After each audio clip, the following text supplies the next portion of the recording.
ஆனா தமிழகம் மட்டும்தான், தமிழகத்தினுடைய ஆட்சியாளர்கள் மட்டும்தான் ஒரு குடும்பத்திற்காக சிந்தித்துக் கொண்டிருக்கின்றார்.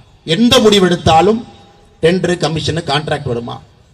எந்த முடிவெடுத்தாலும் அவர்களுடைய கஜானா நம்புமா? எந்த முடிவெடுத்தாலும் கூட மகனும் மருமகனும் நன்றாக இருப்பாங்களா? இன்னைக்கு அக்கா தமிழிசை அக்கா சொன்னாங்க, நேற்று நடந்த ஒரு நிகழ்வுல சூப்பர் ஸ்டார் ரஜினிகாந்த் அவர்கள் பேசிய பேச்சு, சூப்பர் ஸ்டார் ரஜினிகாந்த் அவர்கள் பேசிய பேச்சு நான் எப்படி பார்க்கிறேன்னா, துரைமுருகன் போன்றவர்கள் மேடையில் இருக்கும் பொழுது, ஏவா வேலு போன்றவர்கள் மேடையில் இருக்கும் பொழுது, அரியணை உதயநிதி ஸ்டாலின் கைக்கு போகும்போது கலவரம் வெடிக்கும் என்பதை சுட்டிக்காட்டி இருக்கின்றார். அதுதான் சூப்பர் ஸ்டார் ரஜினிகாந்த் அவருடைய பாணியில அது அப்படியே நல்லா பூசி மெழுகி அது மேல சுகர் எல்லாம் கோட்டு பண்ணி யாருக்கு எந்த பிரச்சனையும் வரக்கூடாது என்பதற்காக அந்த பண்ணை முதலமைச்சருடைய வாயிலை திணித்து விட்டு போயிருக்கின்றார். அதான் ஒரு சூப்பர் ஸ்டார் ஸ்டாலின் சுத்தி சுத்தி ஸ்டாலினுக்கு சொல்லியிருக்கார். சூப்பர் ஸ்டார் அவர் இப்படி இருக்கு, பழைய மாணவன் புதிய மாணவன் சொல்லியிருக்கிறாங்க. இன்னைக்கு தமிழகத்தினுடைய நிலை